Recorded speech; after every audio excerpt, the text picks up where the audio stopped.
Hi, I'm Sabrina Register, Comcast Neighborhoods. Welcome to Woodland Park Zoo, a Seattle neighborhood all its own, with 1,100 animals representing 300 different animal species. While many people like to come here in the summer when it's warm and sunny, fall is a great time to visit.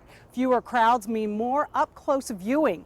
From insects to birds, who doesn't love the penguins, to the largest land mammal on the planet. Do you know what that is? Join us as we explore Woodland Park Zoo.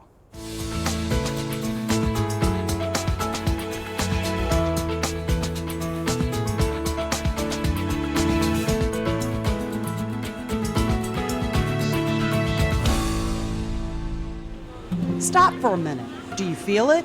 The animals do. There's a chill in the air. Fall has arrived. Shifting weather patterns are not the only changes around here.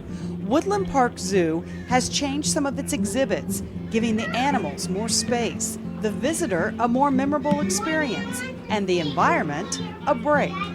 There's a good chance you've been to Woodland Park Zoo. After all, it's been around for more than a century.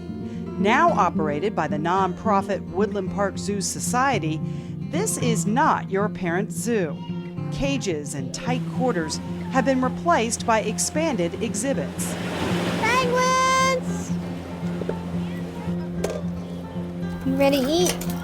Good morning. Diego. Kita.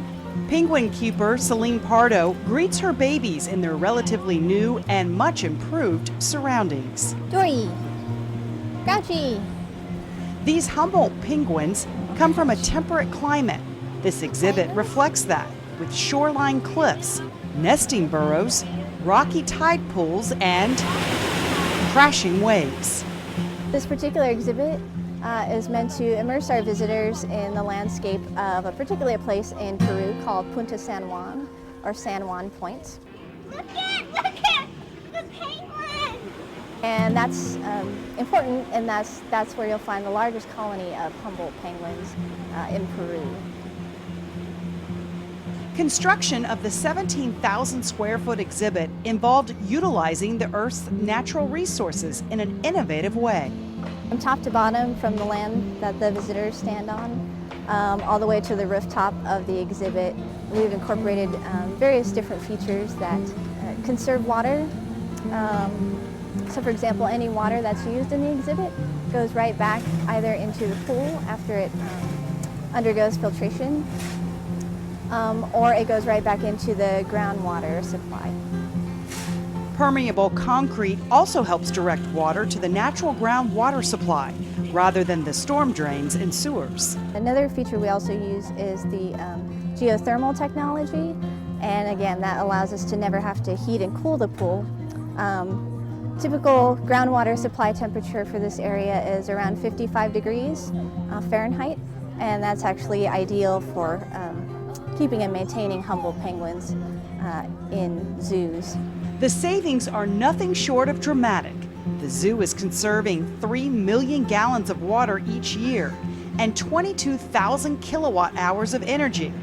That's the equivalent of heating 5 new 2-bedroom townhouses annually. What stands out to the littlest visitor is the great nose-to-beak viewing.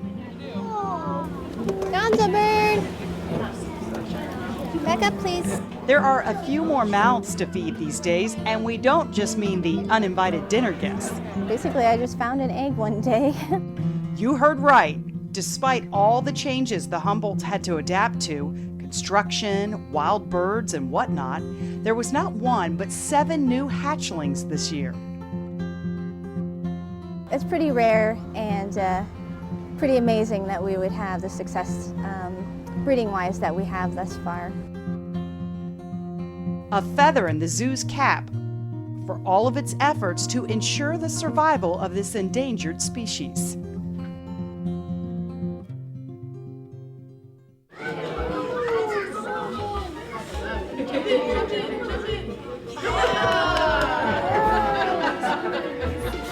While the zoo wants the visitor to enjoy spending time with the animals, its mission is to save wildlife and habitat through conservation leadership. We were very serious about, and zoo directors around the country are serious about becoming more and more about conservation and education. We want, in addition, we know people come here to see the animals because it's so much fun to do that, but we also want to be able to talk to them about very critical issues facing the world. Habitat loss, climate change. An animal that is threatened by habitat loss and humans is the elephant. All right. The numbers of Asian elephants have diminished over the past 20, 25 years quite a bit. There's about 40,000 left now only in the range countries.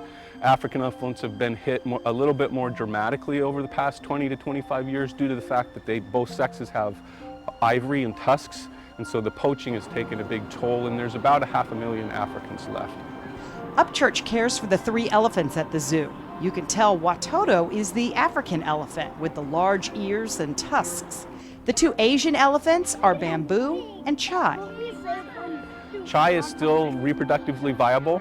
She's a healthy animal, and we've been trying to inseminate her over the past few years, and we hope to see her pregnant soon. The largest land mammal on the planet, did you guess right?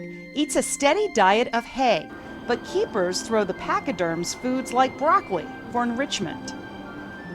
Steady, good. Carrots are a big hit too. When Bamboo isn't snacking, she's busy drumming up her own fun. Bamboo is a very curious animal. She takes things apart. She likes to fiddle with things. She always checks the locks for us every day. And she's extraordinarily good with the logs in the yard in terms of throwing them up into the trees and getting leaves down and things like that, things that most people probably don't ever see. So their ingenuity and their intelligence are extraordinarily remarkable. Smart, yes, but how about their memory?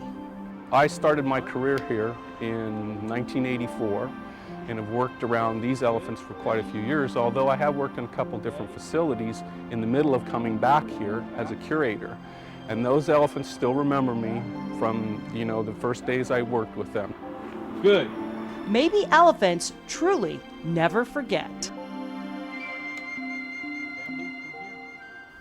Located not far from the elephants, a mob the zoo wants you to meet. Wait, nothing scary or sinister here. That's so cute.